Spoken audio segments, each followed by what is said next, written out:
எல்லாருக்கும் வணக்கம். நான் தான் உங்கள் யுவன் பேசுகிறேன். இப்போ நீங்கள் பார்த்துட்டு வந்து காதலை தவிர வேறொன்றும் இல்லை அந்த படத்துடைய ப்ரெஸ் மீட். ஸோ இந்த படத்தை வந்து டிரெக்ட் பண்ணியிருக்கிறது வந்து செல்வ பாரதி சார். அண்ட் இந்த படத்தில் வந்து எனக்கு பேரா வந்து சரண்யா மோகன் பண்ணியிருக்காங்க. அண்ட் காமெடிக்கு வந்து தீப்பெட்டி கணேசன், அதுக்கப்புறம் இம்மான் அனாச்செல்லாம் பண்ணியிருக்காங்க. படம் ரொம்ப நல்லா வந்திருக்கு. கண்டிப்பாக எல்லாருக்கும் பிடிச்ச மாதிரியும் வந்திருக்கு. இந்த படத்தில் என்னோடய கேரக்டரை பற்றி சொல்லணுன்னா, ஒரு யங்ஸ்டர், அவனுக்கு லவ்னாலே சுத்தமாக பிடிக்காது. இது ஏன் பிடிக்காது, எதுக்காக பிடிக்காதுன்றது தான் என்னோடய கேரக்டரைசேஷன். ஸோ கூடிய சீக்கிரத்தில் படம் தேட்டர்ஸ் ரிலீஸ் ஆகும். எல்லோரும் படத்தை தேட்டர்ஸில் வந்து பார்க்கணும்னு கேட்குறேன். டென்ட் கோட்டா டிவி நேரில் அனைவருக்கும் வணக்கம். என் பேர் அரவிந்த் அண்ணாமலை. சென் மூவிஸ் தயாரிச்சிருக்கிற காதலை தவிர வேறொன்றும் படத்தில் ஒரு மெயின் ரோல் பண்ணியிருக்கேன். ஹீரோட அக்கா வீட்டுக்கார மாமாங்கிற கேரக்டர் பண்ணியிருக்கேன். சாங்ஸ்லாம் இருக்குது.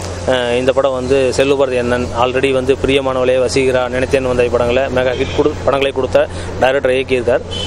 சொந்த பேனரில் இயக்கியிருக்கார். ஆல்ரெடி நான் வந்து மதுபான கடைங்கிற படத்தில் நடிச்சிருந்தேன். அந்த படத்தை பார்த்துட்டு அதுக்கப்புறம் தான் கூப்பிட்டு இந்த வாய்ப்பு கொடுத்தார். இதில் வந்து இமான் அண்ணாச்சி, தீப்பெட்டி கணேசன் எல்லாம் நடிச்சிருக்காங்க. யுவன் ஹீரோவும் சரண்யா மோகன் ஹீரோயினாவும் நடிச்சிருக்காங்க. சாங்ஸ் வந்து நல்லா வந்திருக்கு. ஸ்ரீகாந்த் மியூசிக் பண்ணியிருக்காரு.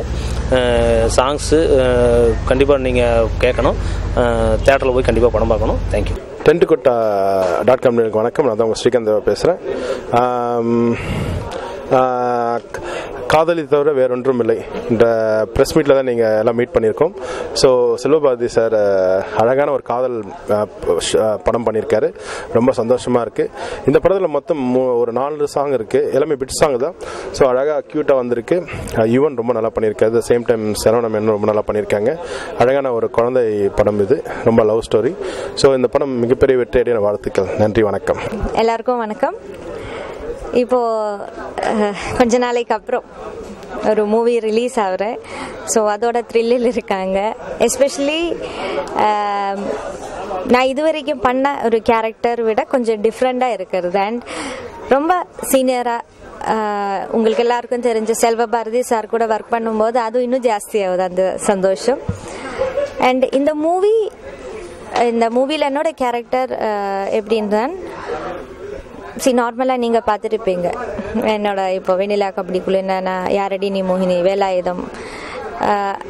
ஸோ ஆல்மோஸ்ட் ரொம்ப துரு அப்படின்னு பேசிட்டு இருக்கிற கேரக்டர் தான். பட் அப்படி இல்லாமல் ஒரு டிஃப்ரெண்டாக, ரொம்ப டிஃப்ரென்ஸ் அப்படின்னு எல்லாம் இல்லை. பட் இது வரைக்கும் பண்ணாத ஒரு சரண்யா மோகன் ஒரு கேரக்டர் தான் நீங்கள் பார்க்க போகிறது. ஸோ அதில் எனக்கு ரொம்ப சந்தோஷம். பிகாஸ் ஒரு கேரக்டர்னா அப்படியே வந்துடுவாங்க நிறைய மூவிஸ். இந்த மூவி பண்ண மாதிரி, அந்த மூவி பண்ண மாதிரி அப்படியே வந்துடுவாங்க. பட் அது இல்லாமல் ஒரு டிஃப்ரெண்ட் ஒரு எக்ஸ்பீரியன்ஸ் இல்லைன்னா ஒரு எக்ஸ்ப்ரெஷன் என்னால் கொடுக்க முடிஞ்சதில் ரொம்ப சந்தோஷமாக இருக்கு. அண்ட் மூவி கூட அப்படி தான் ஒரு நிறைய லவ் சப்ஜெக்ட் வந்திருக்கு. இப்போ வந்துட்டே இருக்காங்க, இனி வந்துடுவாங்க. ஸோ அப்படி இருந்தால் கூட அந்த லவ் அப்படின்றது ஒரு டிஃப்ரெண்ட் வேயில் காட்டியிருக்கு எங்களோட டைரக்டர். பட் அது எப்படின்றது நீங்கள் மூவி பார்க்கும்போது உங்களுக்கு தெரிஞ்சுடுவாங்க. அண்ட் ரொம்ப ரொம்ப ஹாப்பி. ஒரு சின்ன டீமாக இருந்தால் கூட எல்லாரும் அவங்க பாட்டு ரொம்ப நீட்டாக பண்ணியிருக்காங்க. ஸோ எல்லாரும் ரொம்ப கான்ஃபிடென்ஸில் இருக்காங்க. ஸோ அந்த மாதிரி ஒரு குரூப் இல்லைனா வந்து ஒரு டீமில் எனக்கும் ஒரு பாட்டு ஆகிறதுக்கு ஆயிடுச்சுன்னா அது ரொம்ப ரொம்ப பெரிய விஷயம். ஸோ அதுக்கு ரொம்ப தேங்க்ஸ். அண்ட் கண்டிப்பாக மூவி ரிலீஸுக்கு ரெடி ஆகிட்டு இருக்குன்னு சொன்னேன். டெஃபினெட்லி நீங்கள் எல்லாரும் போய் தியேட்டரில் பார்க்கணும், சப்போர்ட் பண்ணணும். தேங்க்யூ. டென்ட் கொட்டை இணையதள நேயர்களுக்கு அன்பான வணக்கம். சென் மூவிஸ் வழங்கும் காதலை தவிர வேறொன்றும் இல்லை பத்திரிகையாளர் சந்திப்பின் மூலமாக உங்களை சந்திக்கல நான் ரொம்ப சந்தோஷப்படுறேன். இது வந்து ஒரு வித்தியாசமான கதைக்களம். சின்ன பசங்களை மையப்படுத்தி அந்த பசங்களுடைய வாழ்க்கையை பதிவு பண்ணியிருக்கிற ஒரு படமாக அந்த படம் பண்ணியிருக்கோம். யூஸ்வலாகவே இப்போ சின்ன படங்கள்னு சொல்லாமல் ஒரு வித்தியாசமான கதைக்களங்களை பூரா நீங்கள் நல்லா ரசிக்கிறீங்க. கோலி சோடா, மெரினா, பசங்க, இப்படி ஒரு சின்ன பசங்களுடைய வாழ்க்கையை பதிவு பண்ணி எல்லா படம் பெரிய வெற்றி அடைஞ்சிருக்கு. அந்த வகையில் இதுவும் ஒரு சின்ன பசங்களுடைய வாழ்க்கையை, டியூஷன் போகிற பசங்களுடைய வாழ்க்கையை பதிவு பண்ணியிருக்கிற படமாக அந்த படம் இருக்கும். கதையினுடைய நாயகனாக யுவன், சரண்யா மோகன் 2 பேரும் பண்ணியிருக்காங்க. 2 பேருமே ரொம்ப அற்புதமாக பண்ணியிருக்காங்க. அவங்க 2 பேருக்கும் இல்லை, எங்கள் டீமுக்கே அது ஒரு வித்தியாசமான படமாகவும் பெரிய வெற்றி படமாகவும் நாங்கள் நம்புகிறோம். மியூசிக்கோட ஸ்ரீகாந்த் தேவா பண்ணியிருக்காரு. அவருக்கு அது ஒரு பெரிய படமாக ஆராயில் ரொம்ப நல்லா பண்ணியிருக்காரு அந்த படம். கானாபாலோட ஒரு சாங் இந்த படத்துக்கு ஒரு பெரிய ப்ளஸ்ஸாக இருக்கு நம்புகிறோம். உங்கள் சப்போர்ட் எனக்கு வேணும். தேங்க்யூ.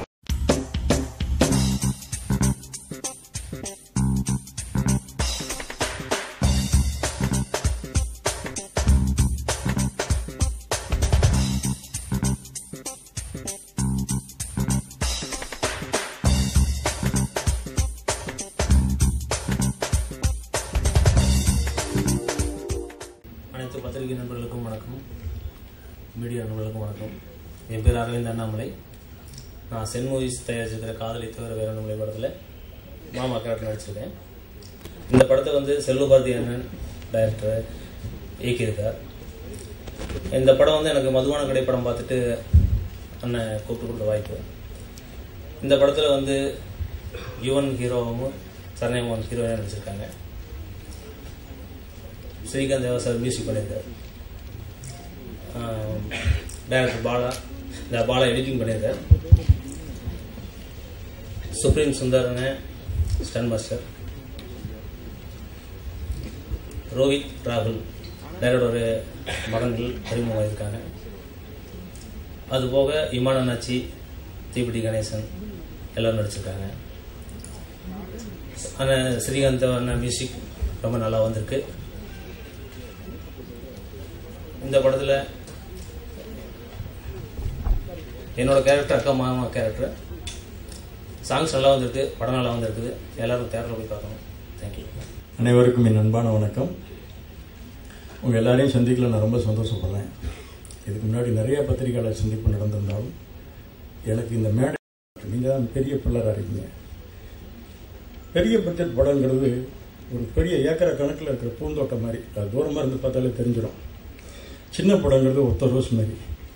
நாங்கள்லாம் ஒத்த ரோஸ் வச்சுக்கிட்டாலே தான். போன வருஷத்தில் ஜெயிச்ச எல்லா படமே ஒத்த ரோஸ் படம் தான். கதையை ஸ்கிரிப்டாக வச்சுக்கிட்டு ஆர்டிஸ்ட் வேலை இல்லைனாலும் கதையை ஹீரோவாக்கி அழகாக மெரினா பசங்க நடுவில் கொஞ்சம் பக்கத்தை காணும் அப்படி எல்லா படங்களையும் நீங்கள் தூக்கி பிடிச்சிருந்த விளைவு தான் அதெல்லாம் சிகரம் தொட்டுச்சு. அந்த வரிசையில் காதலை தவிர வேறும் அந்த கதைக்களத்தில் வந்து ஒரு படமாக இந்த முன்னாடி நான் வச்சுருக்கேன். காதலை தவிர வேறொன்றும் இல்லை அப்படின்னு டைட்டில் வைக்கும்போது எனக்கு ஒரு டவுட் இருந்துச்சு. மறுபடியும் ஒரு காதலை மையப்படுத்தின படமாக இதை வந்து டோட்டலாக ஒரு லவ் சப்ஜெக்ட் மாதிரி ஃபோக்கஸ் ஆகிடுமோ அப்படின்ட்டு. ஆனால் அது ஒவ்வொரு கதைக்களத்துக்குள்ளே போகும்போது அந்த தலைப்பை ஒட்டியே வந்துச்சு. அதனால தான் அந்த தலைப்பை நாங்கள் வச்சோம். ஓவரால் கண்டென்ட்டாக நாங்கள் பார்க்கும்போது நினச்சோம் உலக அதிசயங்கள் 7 அப்படிம்பாங்க. அது எல்லாமே மனுஷங்களால் கண்டுபிடிச்சது, அடையாளப்படுத்தப்பட்டது. லவ் மட்டும்தான் இயற்கை நமக்கு கொடுத்த கிஃப்டாக நாங்கள் ஃபீல் பண்ணோம். அப்போ காதலை தவிர வேறு ஒன்றும் இல்லை உலக அதிசயம் அப்படின்ற மாதிரி ஒரு விஷயம் வச்சோம். இது ஓவரால் வச்சோம். படத்தில் வந்து நல்ல விஷயம் இருந்துச்சு. பொதுவாகவே லவ்ங்கிறது ஒரு அற்புதமான விஷயமா நமக்கு கிடைச்சிருக்கு. மற்ற எல்லா ஃபீலிங்ஸோட இது ரொம்ப அற்புதமான விஷயம். லவ் நிறைய பேரை பைத்தியமாக்கியிருக்கலாம். ஆனால் லவ்னு ஒன்று இல்லைன்னா மற்ற பேருமே பைத்தியமாக இருந்திருப்போம்னு நினைக்கிறேன். அவ்வளோ ஒரு அற்புதமான விஷயமா கிடைச்சிது. அதனால் அந்த கதைக்களத்தை வச்சு படம் பண்ணலான்னு நினைக்கிறப்போ யூஸ்வலாக லவ்வுக்கு நிறைய பிரச்சனை வரும். அந்த பிரச்சனை எப்படி ஃபேஸ் பண்ணுறாங்க அப்படிங்கிற அந்த லைனை வச்சு எல்லாம் பண்ணிக்கிட்டு இருந்தோம். இது பிரச்சனையில் இருக்கிற 2 பேரை லவ் எப்படி சேவ் பண்ணுது.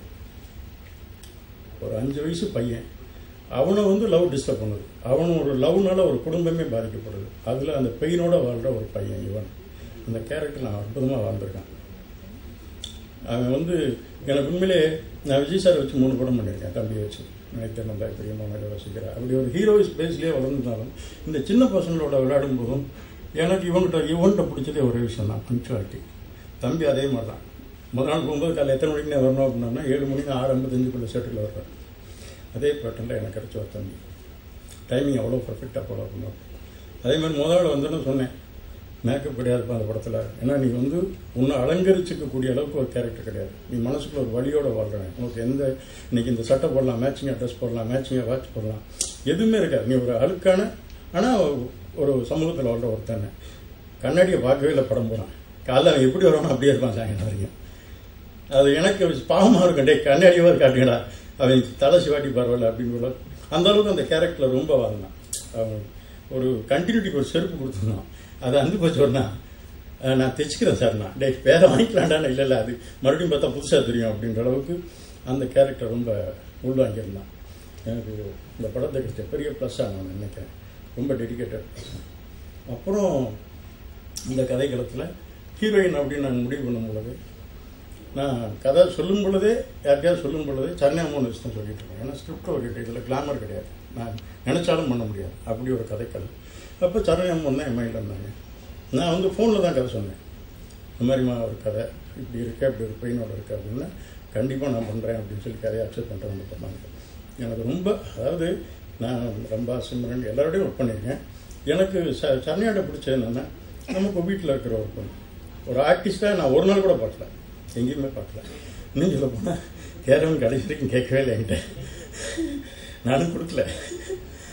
ரொம்ப கம்பேக்டாக எந்த இடத்துல ஒர்க் பண்ணாலும் அவங்களுக்கு எந்த ஃபெசிலிட்டியும் எதிர்பார்க்காம அந்த கேரக்டர் என்ன, அவங்களுடைய போர்ஷன் என்ன ரொம்ப அழகாக பண்ணாங்க. அது அவங்க இந்த படத்தில் ரொம்ப டிஸ்டர்ப் ஆகிருக்கும். ஏன்னா ஒரு பிளே சென்டரில் கொண்டு விட்டுட்டேன். அதில் இவங்கெல்லாம் இப்போ நீங்கள் பார்க்குற ஆர்டிஸ்ட் இல்லை, பார்க்காத ஆர்டிஸ்ட் 4-5 பேர் இருக்காங்க. 2 வயசு 3 வயசுலாம் இருக்குது. அதை கூட்டி தர முடியல. பட்டு சேட்டைகளாக இருக்கும். இவங்க பாவம் சாக்லேட்டை கையில் வச்சுக்கிட்டே உட்காரு உட்காந்துட்டே இருப்பாங்க. சாக்லேட் தூரம் கிண்டர் சாய் தூரம் அவனை நடிக்க மாட்டாங்க, தூங்கிடுவான். சில பேர் டைலாக் சொல்கிறான்னா அதில் ஒருத்தன் வெற்றின்னு ஒரு பையன் இருப்பான். டைலாக்லாம் கேட்டுக்குவான். கிண்டர் சாய் ரெடியா அப்படிமா, வாங்கி வச்சுட்டு பேசுகிறா, நீ கொடு நான் பேசுகிறேன்மா. அப்புறம் வாங்கி வச்சுட்டு பேசுகிறா, சாப்பிட்டுட்டு பேசுமா அப்படிமா. சரி சாப்பிட்டுட்டாவது பேசுகிறா, சாப்பிட்டுட்டு வாய் வலிக்குதுமா. கடைசி வரைக்கும் டைலாக் பேச மாட்டான். அது சரணியாக தான் மெல்ல மெல்ல சொல்லி கொடுத்து அந்த பையனை ரொம்ப அற்புதமாக பண்ணாச்சு. ஸோ எனக்கு ரொம்ப ஹீரோயின் ஸ்டைல் எனக்கு அவ்வளோ கம்ஃபர்டபுளாக இருந்துச்சு. அதேமாதிரி அரவிந்தன் நம்மள நான் மதுபான கட்ட படம் பார்த்தேன். ஒரு நியூ கமர் தான், கமலக்கண்ணன் ஒரு டேரக்டர் பண்ணியிருந்தார். உடனே அவர் நம்பர் வாங்கி அதில் ஒரு பையன் நல்லா பண்ணியிருக்கான், யாருன்னு தெரில. இந்த பையன் பேர் என்ன அரவிந்தா அப்படின்னா, அப்படி நானே ஃபோன் பண்ணி வர சொல்லி இதில் ஒரு அக்கா மாமா கேரக்டர் ரொம்ப அற்புதமாக பண்ணியிருப்பான். ஒரு வாத்தியார் வந்து இந்த சமூகத்துக்கு வந்து எவ்வளோ பொறுப்பு இருக்கு அப்படின்றத அந்த படத்தில் நல்லா பதிவு பண்ணியிருக்கோம். எல்லாருக்கும் லவ் வரலாம், ஆனால் வாத்தியாருக்கு வரக்கூடாது. அது யார் மேலே வரக்கூடாது அப்படின்ற ஒரு விஷயம் இருக்கு. படிக்கிற பொண்ணையே லவ் பண்ணிடுவோம். அது சமூகத்துக்கு எவ்வளோ பெரிய ஒரு தவறை பண்ணுறீங்க அப்படின்ற ஒரு விஷயத்த அந்த கேரக்டர் ரொம்ப அழகாக பண்ணியிருக்காங்க. அதுக்கப்புறம் அந்த சின்ன பசங்க, அப்புறம் சுட்டி அரவிந்த் பண்ணியிருக்காங்க. இன்னைக்கு வரல சுட்டி அரவிந்த், அந்த நல்ல கேரக்டர் சமயமோட ஃப்ளாஷ்பேக்கில் வரும். இன்னொரு கேரக்டர் இன்னும் வர முடியல, எனக்கு ஷூட்டிங் பாவம் விமானம் என்னாச்சு. விவேக், கவுண்டமணி அண்ணன், செந்தில் அண்ணன், வடிவேல் அண்ணன் எல்லாரோடையும் ஒர்க் பண்ணியிருக்கேன். இவன் எனக்கு இந்த கதைக்கான ஒரு கரெக்ட் ஃபிட்டிங்காக இல்லை. அந்த திருநெல்வேலி ஸ்லாங் ஒரு டியூஷன் மாஸ்டர் வந்துட்டு இந்த பசங்களெல்லாம் மேய்க்கிறது ரொம்ப அற்புதமான ஒரு கேரக்டர். அது ஒரு கேரக்டர் வந்திருக்கு. அவருக்கு இந்த படம் ஒரு பெரிய படமாக இருக்கும். அப்புறம் தீப்பட்டி கணேஷ், இவங்கெல்லாம் மெயின் ஆர்டிஸ்ட் வந்தாலும் இந்த பசங்க இந்த டியூஷன் சென்டருங்கிற ஒரு களம் வந்து சென்னையில் ரொம்ப அற்புதமான ஒரு களம். நான் படத்தோட பிகினிங்கில் அதான் சொல்லியிருக்கேன். எல்லாரும் நீங்கள் இப்போ நம்ம இருக்கணும்னா நம்ம எல்லாரும் காலைல வேலைக்கு கிளம்பும் போதே ஃபோன் எடுத்து டென்ஷனில் கத்திக்கிட்டே தான் போகிறோம். வந்துட்டேங்க என்னப்பா இதை கிளம்பிட்டு இருக்கோம்ல, இதை வந்துட்டு இருக்கலாம். எனக்கு அப்படியான டென்ஷனில் நானும் எல்லாரையும் பார்த்தேன்.